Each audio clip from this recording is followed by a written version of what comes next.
Bonjour à tous, aujourd'hui je vais faire une salade de pâtes qu'on aime beaucoup consommer en cette période de chaleur. Pour cette salade, il vous faut des pâtes que j'ai fait cuire dans de l'eau salée mais que je laisse toujours mes pâtes al dente, ça veut dire un peu croquant. C'est pas trop bon quand ils sont trop moelleuses et trop farineuses. Il vous faut un yaourt nature. J'ai ici une gousse d'ail hachée, une cuillère à soupe de crème, non, c'est du fromage à tartiner style Philadelphia, tartare et tout ça, mais nature. J'ai ici du basilic frais haché, du sel, du poivre et de l'huile d'olive. On passe maintenant à la recette. Alors dans un bol, je vais mettre mon yaourt. En fait, là, on va préparer cette petite sauce qui va accompagner les pâtes.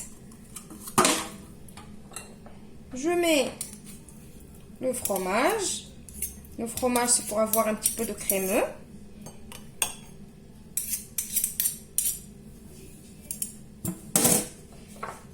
Je mets l'ail. Et je mets mon basilic.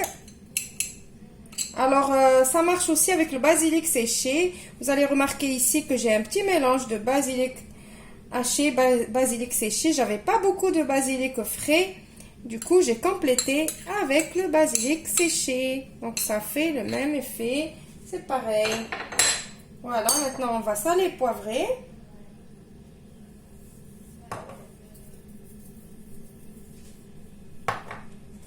On va mettre 1 à 2 cuillères à soupe d'huile. Allez, on va dire 2. Voilà. Et après, je vais mélanger tout ça.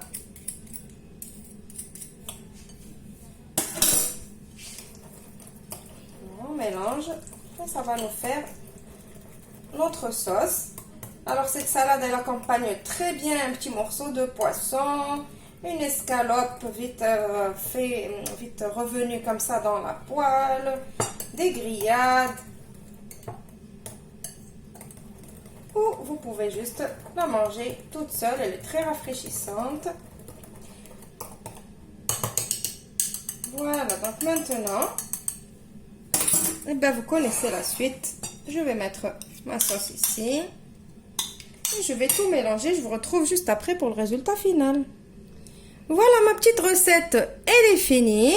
Pour la présentation, j'ai saupoudré d'un tout petit peu de parmesan.